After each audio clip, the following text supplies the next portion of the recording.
My name is Joe Acosta, and I welcome you and thank you for watching this video. I hope that you have the opportunity to really learn something and share this because it's what we really need right now. Right now, for some of you, this is going to strike you in a really hard place.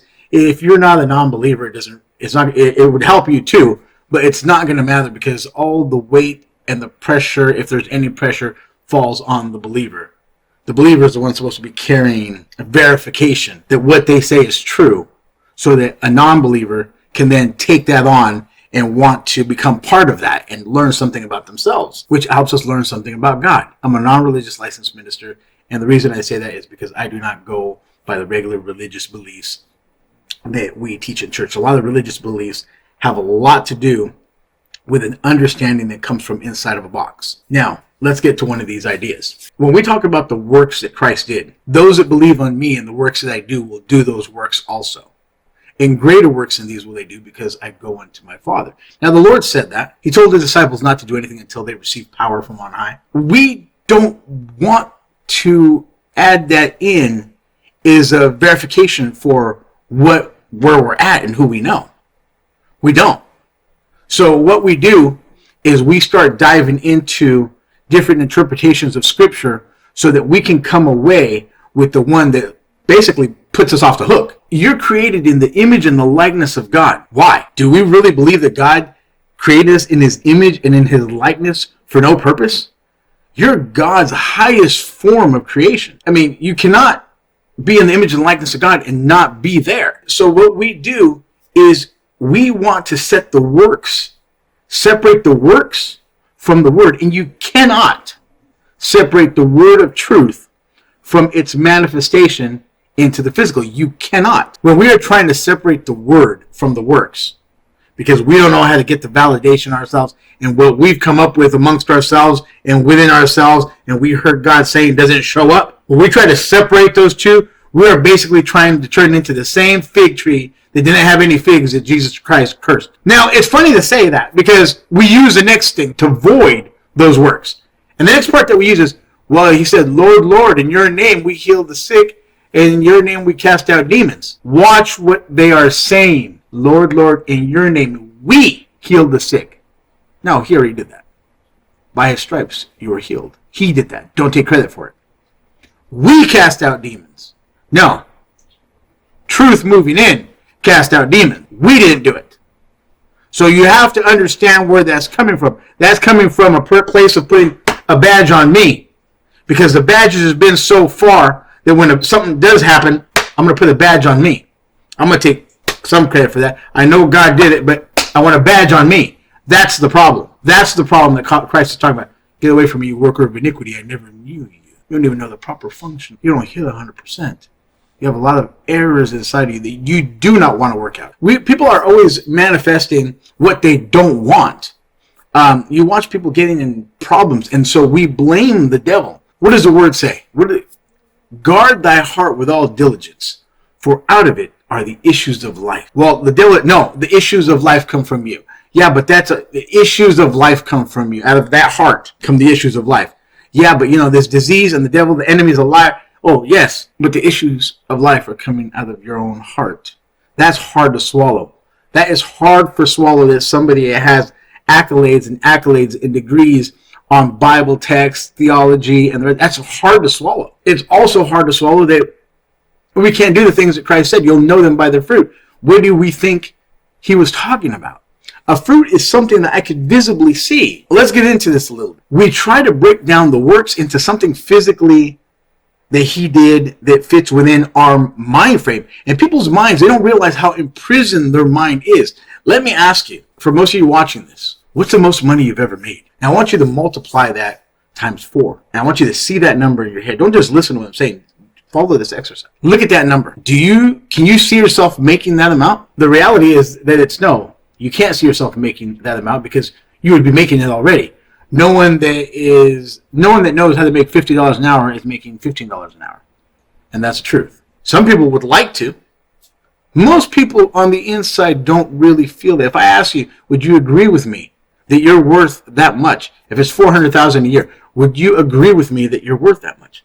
On the inside, there's a conflict. That conflict is going to cause me to change how I speak and how I see things around me. That's what we've done with the word. When we think about what Christ is saying, when we think about those works that he said, go do those works also. What kind of works are we talking about? Because when we talked about, when they mentioned Jesus, when everyone in the whole Israel and all that, when Jesus was coming, they knew, what was he known for?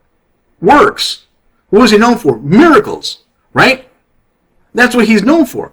If we talked about works, then we said, hey man, if you believe in the works, if you believe in the works that I do, if you believe in the chairs, I'm a carpenter, and if you believe in the chairs that I make, then you can make them also. It's ridiculous. You can reach more people than I could reach because you have more time. That's ridiculous. Because I'm not reaching one person if I don't got it right. That's why he told the disciples, wait until you receive power from on high. Now, we don't want to wait. So what we do is we exclude all that. We exclude the miracles because we don't understand them. What did Christ say? You don't understand my miracles. I understand the miracles, but you probably don't. You pray and you hope that God does something, and then we call it a miracle. A miracle is just a word to describe something that we don't know how the function is. When you pick up a cell phone, most of you use it, you know how to use it, you start texting, and you send it, but you don't know what's going on behind the scenes and how that message is traveling and how it's carried and how it goes across and how it's received simultaneously on somebody else's phone somewhere else. We don't know that. Some people do. And when you understand that, you understand the function. When you understand that, your mind is in order. The mind must be in order. See, when we live within a mental prison, and that's hard for a lot of people to think because they think they accepted Christ and they've been liberated, but they haven't. They're in a mental prison. And this is why we believe, this is why a lot of people, there's two sides of this error. One, the error where we just believe the church people want money and we believe that everything should be for free. That's a fail. Number two, that when people are heads of churches and when they believe that God gives them a work, that all their supply should come from the people. Fail number two. That's the biggest fail because you're not really teaching them anything. And you think you might be, but you're not. Do you remember when Jesus told the disciples before they send them away to feed the 5,000? Where did they reply? Well, 200 pence isn't enough for everyone to have even a little. Now, Jesus didn't turn around and say, well, go ask them for some money. That's not what he did, right? He knew what he was going to do. And you might say, well, yeah, but he was God. He was God in human form, in the image and in the likeness of God. And you are in the image and in the likeness of God. And this was one of the works that he said, greater works will you do, those that believe in me and the works that I do. The part that we see that breaking of the loaves and the fish to feed the 5,000 as such a far work lets us know how far our mind is from where it needs to be. There's a big distance between that. And so the part where it's at right now that cannot see that, that's part of the mental prison. That's hard to swallow, but it's necessary if you want to grow and get out of it. All things are possible to he that believes. If all things are possible, that includes the breaking of the loaves and the fish. Keep that in mind. And just so you can see where we are at and where we need to go instead of thinking that where we're at is enough and okay. The supply comes from inside of you.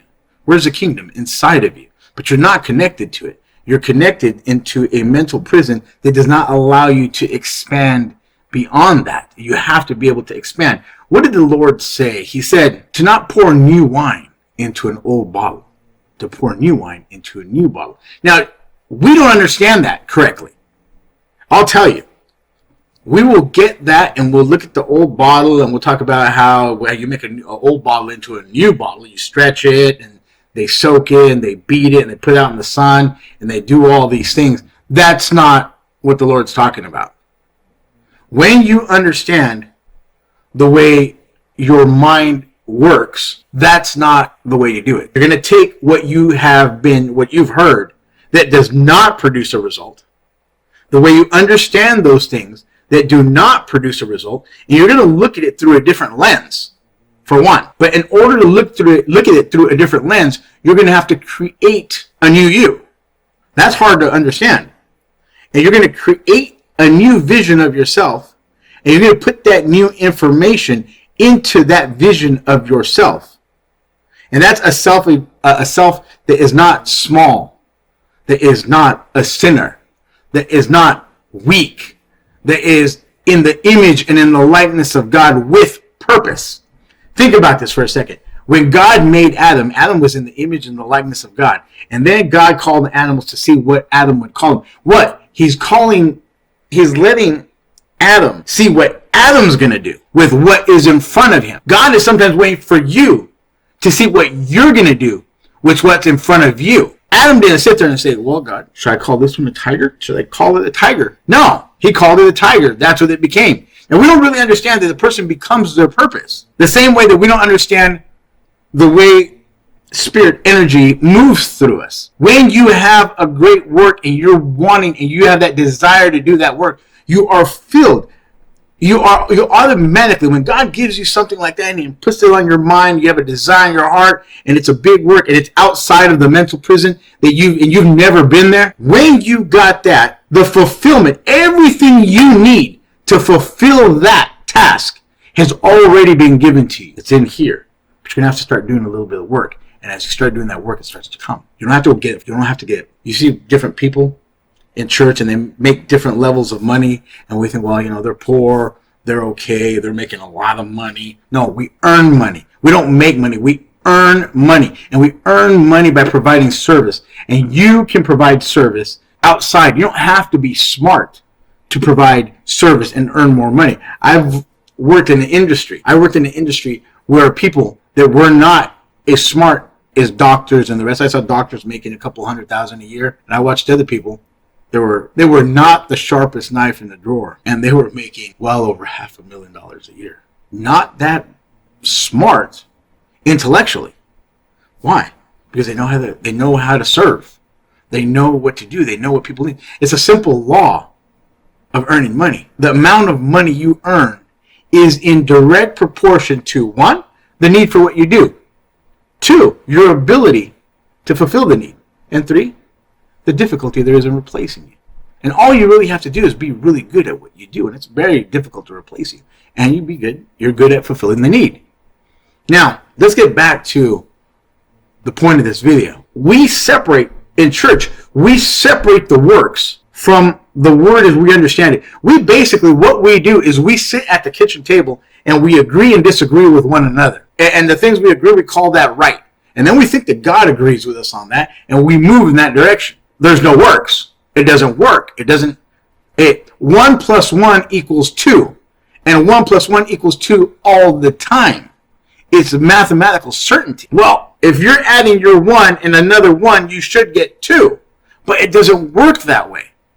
You see it fail all the time. People should be able to go to the church and get what they need to understand about themselves, to get connected with God, to receive back and forth so they can live that life. That's not what's taking place. We get a good message that helps us in the problems that we're going through right now.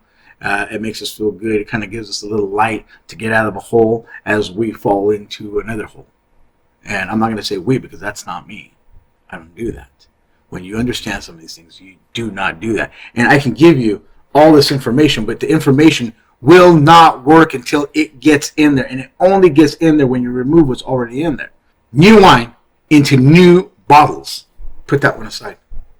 Put what you've gathered aside. As you start learning with this new wine, you'll look back and you'll see some of the information that you learned before through a different window. And it'll start to make sense. And it starts to make sense on a different way. On a different way that works, that allows you to add 1 plus 1 and equal 2. And that way will match what's going on with nature. It'll match what's going on with science. Why is that? Well, because God's fingerprints are all over creation. Spirit is for fuller expression and further expansion. Now, most people don't understand what that means. Well, the Bible doesn't say that. It's evident. Well, what do you mean it's evident? You're created in the image and the likeness of God. God is what? The creator. He's a creator of all things, creator of suns and worlds. And everything else is an expression of that. You're created in the image and the likeness of God. You are a creator in his image. And so in order for that to operate through me, I have to be able to create more than what I am stuck in a mental prison. Beyond that, always coming out of one experience into a greater one. And if you see yourself and you see where you're at, and you can see that there's other levels, then you can move into that. And you can move beyond that. You're not competing against anybody. You're creating from what you've been given to. what God's given to you. Because why else would he make you in his image and his likeness? He's a creator. You are a creator on your level, and you create your environment. And everyone is creating themselves. We are molded. We are the center of ourselves. We would like to say that God's the center of ourselves. That's not true. We are the center of ourselves, because if God is the center of you, and then you see where you're at, and you see how you get stuck and you're getting by, then we become like the prodigal son, except this prodigal son's never made a home. Because when he goes home is where the father is telling the other son, what's mine is yours. You have everything. What did God say? All the cattle, all the gold, and all the silver on 1,000 hills is mine. So it's yours too. We don't believe that. That's not what we've taken in. And because that is what's on inside of you, that old wine that's inside of you will push this message away. It'll push it out, and you'll stay in the same place, not being able to grow. Spirit moves through freedom and liberty, but there is no liberty there because it's confined within the realm of what a person has been taught, what a person is taken in, and a person has believed that doesn't produce a result. Now, why does the Lord say, all things are possible to him that believes? Do you understand what's happening with that? Technically, the way when the Lord is saying that, you have to understand what that means in the sense that we don't really break it down. For example, out of all the creatures, we are the one creature that has to impress an idea onto their subconscious mind in order to express it through the body. Impressed, expressed. That is the proper function. We don't get that. So there is an idea. What the Lord is saying, all things are possible to him that believes. Consciously, I have to take that idea, and then the next thing I'm going to say is, well, do I believe that? Do I believe that for me? If I start saying, well, I know that God can do, forget it, I already messed up. Because God works to and through you. So I have to have faith that God will function and allow me to have that, or allow that to happen for me. Ask and you shall receive. Now, if I believe that, I have to impress it onto my heart of hearts. If I cannot impress it onto my heart of hearts, it will not show up in my physical being. Period. What is in there in my heart of hearts already must be replaced. I'm replacing evil with good. That is a large stone that is in the wrong area. It doesn't matter if you start looking at it from a point, well, is that a sin? Well, that could be right. No, it's a philosophy that is not working. That 1 + 1 = 11. It doesn't work. Okay? That's why you don't get the result. And that's why when you say in the name of Jesus, it doesn't take place, because it doesn't go through to the heart of hearts. And that one has its own idea. It takes on its own beliefs. It listens to everything you sympathize with. It listens to everything that you take in and you believe in. It brings it in and it makes it part of the whole. And when something that's outside of that mental prison tries to come in order to grow your experience even further, it pushes it away. Most of you will push this message away, and it'll push it away. Why do you think the Lord was almost by himself at one point? He's looking at the disciples going, and you too? Are you guys leaving this? Peter says, well, where would we go? You have the words that give life, right? At one point, a lot of Christ's followers left. That part does not want to accept, Lord, forgive them, for they know not what they do. That part has a mind of its own, and it starts working by feelings and emotions. If you're looking for the truth, you're going to have to set feelings and emotions aside. You're going to have to learn how to set those things that you've added to yourself that don't add up, that don't work, and set them aside. And that's not an easy job. But in order to be able to get the things that I need, when I ask, I've received it, but it doesn't show up. It doesn't show up because there's a blockage. And the blockage is within our own heart of hearts. I'm not going to teach you that in church. Why? Because most of them, as far as I know, all of them can't do those works, and they're not batting 100%. Once you understand this, you should bat 100%. You might not bat 100% right now, but the pitch slows down.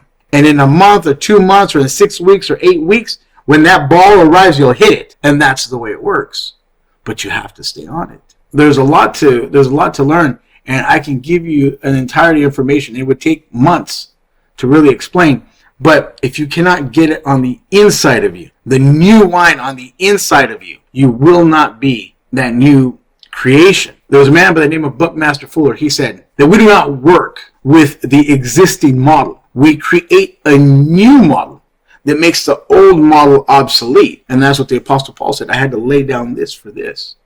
And a lot of times we have a lot of teachings. We have a lot of, in our eagerness to want to learn more about God, we've taken in a lot of teachings. And when you go to school, you go to college, and you do those things, what happens is you have to get the information. You're really graded on your ability to remember and repeat. And if you can remember and repeat, then you're given the keys to the kingdom. You're given your degree or your certification. But when the new information comes in, the degree and the certification comes up to speak. That is a lot of the mess that needs to be put aside. That's what was figured out at the kitchen table, and we agreed upon it, and we looked at well, that word there means yada yada. The word works and then meant what he did physically. No one knew Jesus for the fact that he was building chairs, or that he was a carpenter and he'd build a porch. Jesus, he's a good porch builder. No. When you said Jesus, we know that you're a messenger sent from God. No one else could do the works that you're doing. That's what he was known for. Jesus was coming to the town. Everyone got lined up. Palm Sunday, they put the palms down so he could pass over, right? So he could walk over to Palms while he was riding the donkey. They all knew about him. 5,000 following. They all knew. When you heard Jesus, it was synopsis with who he was. Now, he's not going to turn around and talk to me and say, well, the works, those that believe in me and the works that I do are going to build chairs and make porches too. That's not what he's talking about. They're going to carry the paper message a lot further. Well, no. Because, again, the gospel is the good news. But I cannot bring the gospel to you if I don't have it in me, functioning in me, working the way it is, in his likeness and his image, in his order, in the proper order that allows me to do something that's real, creative, works like Christ. So we separate the works so we could give the word however we feel we got it. Doesn't matter if it doesn't work. Doesn't matter how much you flick the light switch and the light doesn't come on. Doesn't matter how much you're still in the same place. Doesn't matter how much. Sure, that part of your mind that has information that fights it, that's the part that allows you to fall in the hole and come out of the hole. Fall in the hole and come out of the hole. Fall out. It'll keep you going in and out of the hole. Unless you believe that worse is for you, then you can start going in that direction. But in order to believe, I have to have a trail. And I'm making the trail. I'm paving the trail to something new. But I cannot pave the trail if my mind remains in the cage. If my mind is in a prison. And I want you to think about that. Because if we're not doing the works that Christ talked about, what are we even doing? What are we doing? We have every excuse not to do. No one's going to believe that. If we could help just one or two other people, and those people help one or two other people, if we could get it first, wait for power from on high. You know, when the word says that they were in one accord in the upper room, what do you think that means? We just sit there and we have no idea what that means. They were going in a direction. They all agreed upon it. Well, hey, let's go do this. You know what? People are coming from we want to be able to understand this and get this right so we can go and spread the message. Are we in agreement? Yes. Okay, we're all in one accord. We're all in agreement. We're all in one accord. We had to be in agreement on something in order to be in one accord. It wasn't like, hey, we all change the diaper in the same manner. You know? That's not what he's talking about. That's not what the word's talking about. We have to get to a point to where we screw in the light bulb turns on. Look at Thomas Edison, failed over 10,000 times. You can believe whatever you want about Thomas Edison, but here's the fact is that he was said to have 10,000 failures, but he didn't give up until he got it going. And he didn't look at them as failures. He looked at them as stepping stones on the way there. Thomas Edison was going to a place that he had never been before. No one had ever been. No one had ever done that. It took so many failures, and he's still pushing forward. We're going after a place that Christ gave us the perfect example of where we're supposed to be like. So we know what it looks like. We've read what it looks like. We believe what it looks like. That's why you're a believer. Thomas Edison is going to a place he's never been. Think about that for a second. Again, if you ever see my videos, I always show this book. This is a book that I wrote. It teaches a lot of information that you can benefit from. It's not that much. If you think, oh well, they just want to make money. That's how you already failed. You already failed. You don't make a lot of money off of this. This is hardly anything. But if you also think that someone should be paid for their work, you've already lost it because you're thinking about what you don't have and what someone's trying to take from you. That's a failing thought. God supplies all my needs. He does not supply all your needs. Then you need to get into a place that He does supply all your needs. You can't just say it and then not have it. That's a lie all of itself. God bless. Like, share, follow, and hopefully you're one of the ones that can benefit from this.